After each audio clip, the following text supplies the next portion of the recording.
Hi everyone, इस channel पर आप सभी का स्वागत है। मैं आज ज्योग्राफी का अपवाह तंत्र पढ़ाने जा रही हूँ। ज्योग्राफी में हिमालय की नदियाँ जो हिमालय से गुजरती हैं, सभी हिमालय की नदियों को बताने जा रही हूँ। अपवाह तंत्र में मैं सब नदियों को बताने जा रही हूँ। चलो स्टार्ट करते हैं।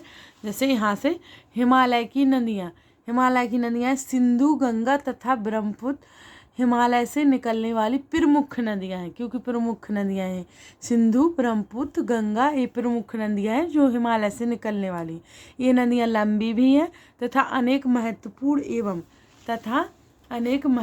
एवं बड़ी सहायक नदियाँ आकर इनमें मिलती है। किसी नदी तथा उसकी सहायक नदियों को नदी तंत्र भी कहा जाता है। अब हम स्टार्ट करते हैं। पहली सिंधु नदी तंत्र। सिंधु नदी तंत्र के बारे में हम जानते हैं डिटेल से, ठीक है। सिंधु नदी तंत्र को हम डिटेल से समझते हैं। चलो स्टार्ट करते हैं। सिंधु नदी, यहाँ से सिंधु नदी का उद्गम मानसरोवर झील से हुआ है। सिंधु नदी का उद्गम स्थल मानसरोवर झील के निकट तिब्बत में है। तिब्बत से हुआ, ना कि भारत से। पश्चिम की ओर बहती हुई यह नदी भारत में जम्मू कश्मीर के लद्दाख जिले से प्रवेश करती है। इस भाग में यह एक बहुत ही सुंदर दर्शनीय गाज का निर्माण करती है। इस क्षेत्र में बहुत सी सहायक नदियाँ जैसे जास्कर, नुब्रा, श्योक तथा हुंजा इस नदी से मिलती हैं। सिंधु नदी बलूचिस्तान तथा गिलगित से बहते हुए अटक में पर्वतीय क्षेत्र से बाहर निकलती है। सतलुज, ब्यास, रावी, चिनाब तथा झेलम आपस में मिलकर पाकिस्तान में मिठानकोट के पास सिंधु नदी में मिल जाती हैं। इसके बाद यह नदी दक्षिण की तरफ बहती है तथा अंत में कराची से पूर्व की ओर अरब सागर में मिल जाती है। सिंधु नदी के मैदान का ढाल बहुत धीमा है। सिंधु द्रोणी का 1/3 से कुछ अधिक भाग भारत के जम्मू कश्मीर, हिमाचल तथा पंजाब में तथा शेष भाग पाकिस्तान में स्थित है। 2900 किलोमीटर लंबी सिंधु नदी विश्व की सबसे लंबी नदियों में से एक है। देखो दोस्तों, मैं बताऊं, जैसे सिंधु नदी मानसरोवर से निकलती है जो कि तिब्बत से निकलती है। तिब्बत से आके निकलती है, हमारे जम्मू कश्मीर से होते हुए, पाकिस्तान से होते हुए, इस प्रकार से इन सभी जगह से होते हुए कहाँ, अरब सागर में जाके गिर जाती है। इस प्रकार जो कि सिंधु नदी विश्व की सबसे लंबी नदियों में जानी जाती है। और यह नदी की लंबाई है कितनी? लंबाई है 2900 किलोमीटर सिंधु नदी की लंबाई है। और सिंधु जल समझौता भी संधि के अनुच्छेद 1960 के अनुसार भारत इस नदी प्रकम के संपूर्ण जल का केवल 20% जल का उपयोग कर सकता है। इस जल का उपयोग हम पंजाब, हरियाणा एवं राजस्थान के दक्षिण पश्चिम भागों में सिंचाई के लिए करते हैं। सिंधु नदी का जल का उपयोग भारत सिर्फ 20% जल का उपयोग ही कर सकता है। अब हम पढ़ेंगे क्या? गंगा नदी तंत्र। हम दोस्तों गंगा नदी तंत्र स्टार्ट कर देंगे। गंगा की मुख्य धारा भागीरथी, गंगोत्री, हिमानी से निकलती है एवं अलकनंदा उत्तराखंड के देवप्रयाग में इससे मिलती है। हरिद्वार के पास गंगा पर्वतीय भाग को छोड़कर मैदानी भाग में प्रवेश कर लेती है तथा हिमालय से निकलने वाली बहुत सी नदियाँ आकर गंगा से मिलती हैं।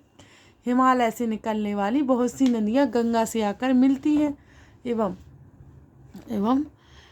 मिलती हैं, ठीक है। इनमें से कुछ प्रमुख नदियाँ हैं जो यमुना, घाघरा, गंडक तथा कोसी। यमुना नदी हिमालय के यमुनोत्री हिमानी से निकलती है। यह गंगा के दाहिने किनारे के समांतर बहती है तथा इलाहाबाद में गंगा में मिल जाती है। घाघरा, गंडक तथा कोसी नेपाल हिमालय से निकलती है। इस प्रकार से इस मैपिंग के द्वारा समझिए दोस्तों, समझ आएगा। देखो, सिंधु नदी निकलती कहाँ से? हमारे यहाँ तिब्बत से निकलती सिंधु नदी और जम्मू कश्मीर होते हुए, पाकिस्तान से होते हुए और हमारे पाकिस्तान से होते हुए अरब सागर में गिरती है, ठीक है। फिर अभी क्या पढ़ा हमने? गंगा नदी निकलती है हमारे गंगोत्री से अलकनंदा से यहाँ से निकलती हुई, यहाँ से गंगा बांग्लादेश से, भारत से बांग्लादेश से होते हुए बंगाल की खाड़ी में गिर जाती। चलो अब हम यहाँ पढ़ते हैं। जैसे ये है गंगा नदी, देखो ये है हमारी गंगा नदी, यहाँ से निकलती है।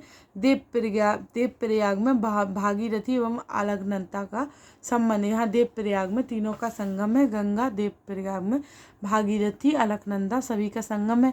एवं नमामि गंगे परियोजना एक एकीकृत संरक्षण मिशन भी बनाया गया था। इसमें राष्ट्रीय नदी गंगा से संबंधित 2 उद्देश्यों, प्रदूषण के प्रभाव को कम करना तथा उसके संरक्षण और क्रियाकलाप को पूरा किया जा सके, इस प्रकार से इसलिए नमामि गंगे परियोजना बनाया गया था। आगे निकलती है कि आगे इनके कारण प्रत्येक वर्ष उत्तरी मैदान के कुछ हिस्से में बाढ़ आ जाती है एवं जिससे पैमाने का जन धन का नुकसान होता है एवं इसके जल से उत्तरी भारत में मिट्टी को उपजाऊपन प्रदान होता है, जिससे कृषि योग्य भूमि बना देती है यह। वो यहाँ पर प्रायद्वीपीय उच्च भूमि से आने वाली मुख्य सहायक नदियाँ चंबल, बेतवा तथा सोन हैं इसकी। और फिर मुख्य इम्पोर्टेंट पढ़ते जाए दोस्तों, पूरा डिटेल से क्यों पढ़ें, मोस्ट नोट पढ़ लो क्या क्या होता है गंगा नदी से। एवं गंगा इन नदियों के द्वारा बनाए गए डेल्टा को सुंदरबन डेल्टा के नाम से जाना जाता है। जो कि सुंदरबन डेल्टा कौन कौन बनाता है, गंगा और ब्रह्मपुत्र नदी में विलीन हो जाती है। गंगा एवं ब्रह्मपुत्र नदी दोनों आती हैं और सुंदरबन डेल्टा का निर्माण करती हैं एवं बृहद नदी बन जाती हैं, जो कि बंगाल की खाड़ी में आकर विसर्जित हो जाती हैं। और सुंदरबन डेल्टा का नाम वहाँ पाए जाने वाले सुंदरी पादप से लिया गया है। सुंदरबन डेल्टा विश्व का सबसे बड़ा एवं तेजी से वृद्धि करने वाला डेल्टा है। यहाँ